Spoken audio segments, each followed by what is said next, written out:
Sukhman. Do the honours. Okay. Be nice to me. Be nice to me. You need to pick a good one, so you know. Oh man. What is it? It's the one I didn't want. This meditation didn't work. Nanke versus Dadke. It doesn't matter who's more prominent anymore. Okay, so for anyone that don't know, Nanke is the mum side of the family, Dadke is the dad side of the family. Right. So I actually think this is a really good one. Okay. It's a bit disappointed I don't like I'm sorry. it, you know. You hear why? Okay, so in like kind of Punjabi weddings, and just generally like Asian weddings and stuff, it's all kind of mum side versus dad side. In kind of, you know, when a child's born and stuff, it's like mum side, dad side. The mum side bring the juggle in, the dad side sit in the dance floor and kind of wrestle it off them. What? No, but it's like that. It's like that. So it's. What are your guys' thoughts on, like, should there be a competition? Should there? I think it's when it's friendly and for fun, then it's fine. But in some cases, it get really serious. You're just like, well, relax. It's just a game. It filters into daily life as well, because when you're married into the boys, well, as a girl or a boy, you know, the male side of the family is the prominent family, right? So, for example, I'm married. My parents are quite liberal, but my mum will still be like, well, what do your in-laws want to do? Or, you know, if I go home, it will be like, okay, what would, you know, the dad side say before? I like your mum. Neither will get on. So culturally, it could be fun. You know, it's you know, it's just fun. It's part of the culture. It's part of, you know, it's part of the ceremonies and things. When it comes to decision making, or even to the point of if someone's having a baby, like, do we tell the Dadke first, or do we tell the Nanke, or do we tell them equally at the same time? You know, what's really interesting is the reason why there was that sort of hesitation with this question is we haven't really grown up with either of those influences. We haven't grown up in that environment where they've had an influence. Yeah. So we did, you know, our mum's side, so the maternal side, is the one that we grew up around. So to them, historically, the girl obviously changed her surname. We all know that. I didn't. Okay. It's a topic for another. That's another one. But like, so historically, and then generally, the boy side are more prominent, right? So historically, okay. Yeah. Nowadays, I want to pose to you: is that still the case within your kind of situations now? Or do you guys, you know, are you guys more towards the, you know, your husband's sides?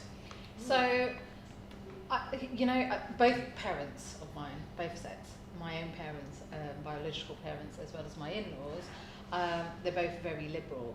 I think when you're living in a home with the in-laws or your own parents, I think there's a degree of respect that needs to be provided, you know, as children that are living in the home. I said my mum will always discuss, if anything I would discuss with my mum, she'll be like, have you discussed it with your mother-in-law first? Have you discussed it with your husband? Have you discussed it with your father-in-law? And to me, I find that really uncomfortable. Not that I can't relate to my in-laws, it's because I don't see why I cannot discuss it with, you know, my parents equally as I can with, and I know it's all out of due respect, but to me, like, I'm going to be honest, that really irritates me, because, you know, I want to go and speak to the person that's coming into my mind and soul at that present time for whatever reason or question that's your situation is at the time. Sorry, why do you think your mum advises you to consult your mother-in-law? Because that's what my nanny, her mum, taught her. You know, for them, once the daughter left the house, that's your new family. That's your family. You adopt I'm them. going to be really controversial, and I'm going to be. I kind of, because I've been brought up with that, and my mum, even to my sister's married, and she's like, oh, did it bet lawyer? And my dad's like, you know, my dad's like, look, you've left now. No, he isn't. So when I get married and stuff like that, ideally, the perfect scenario would be to, you know, live with the in-laws, everyone be happy, everyone get along, you know, you look after them when they're older, they can look after your kids, that kind of thing, right? So ideally, I would want them to have more I would want my future wife to have more focus on my parents. I know that sounds weird, but that's just because of how we brought up, and that's how I want. And I think that's what a lot of guys do want. Yeah. But nowadays, obviously, a lot of people just move out. They don't. It's rare. Like when I ask you, like, I think that comes down to preference. So when you meet your partner, it's going to come down to is that what she wants as well? No, I had a discussion with my girlfriend about this yesterday, because my girlfriend is abroad, and she's going to be coming here, likely to live with me and my family, and she asked me the question, if the circumstances were the way around, would I come there?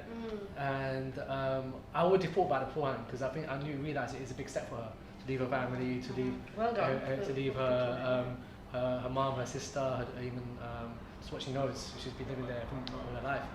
And I asked her like a month ago, "Are you sure that you do realise it's going to happen?" She goes, "Yeah, it's fine." But yesterday it sort of hit her like she's going to miss her family, innit?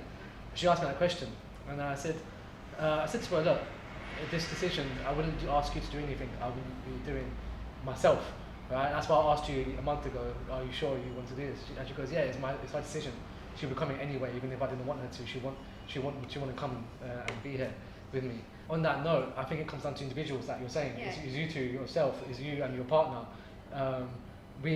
Maybe that might be different if it traditionally, like from a Punjabi perspective, in another time or another place, it'd be different. But today, that decision was made between me and her to do that. It doesn't matter about who's who. But subconsciously, I do think that I do know it's a bonus that she's coming here and that my mum's retired and someone's going to be there with my mum, with me and her both together. We're going to be there. Whereas otherwise she'd be lonely. You see what I'm saying? But if the shoe was another foot and her mum was lonely, I'll probably do the same as well. You see what I'm saying? That's the scenario I'm in. So I'm the last one left to get married, even whether I want to or not.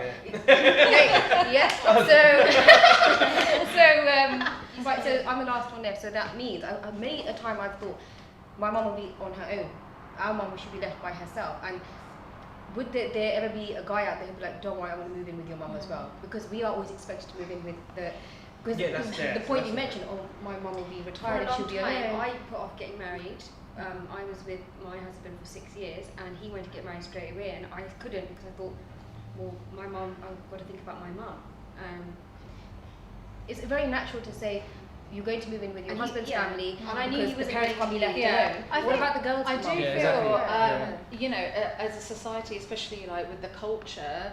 I think there is this stereotype of how things should be, but I think it is, you know, it is changing up. Things are shaking around. What about a scenario where both boy side, girl side has a single parent? I've been there. You know? Yeah, that's a good Which question. is a situation that You I all live together in one house. That's it. That's what you wish, though. Let's get a big house. One Everyone side have their own together. living room and stuff. I mean, just want to say, like, just to maybe close up on that, that we, like I said, going back to our situation, this is all dependent on everyone's individual circumstance, and with us, we always had the freedom to make our own choices, with some guidance from our mum and advice that, "Oh, I prefer you to do this or that, the other," but ultimately we had the choice, so therefore we've never had the pressures to succumb to someone else's way of thinking, whether that is uncles, aunts, grandparents. We've only been answerable to our mum. And Because our family's really small. very small family. So to wrap up then, okay, so we could go back and forth in terms of like everything. Okay, so to wrap up, so going forward in everyone's own kind of personal lives, how do they want their families who do they want their families to be more prominent? Do they want their side, as in your own side? Do you want your partner's side? Or do you just want it to be equal down the middle? I'm going to be really biased. Don't do this, here. Juggy. Don't do this. Just quick fire. To me, it's got to be equal. Equal. Yeah. There's no other way, it has to be equal. Yeah, 100% equal, yeah. I'm just going to throw a little bit of a spanner in the works there. I think whichever side has your vested interests, say vested interests.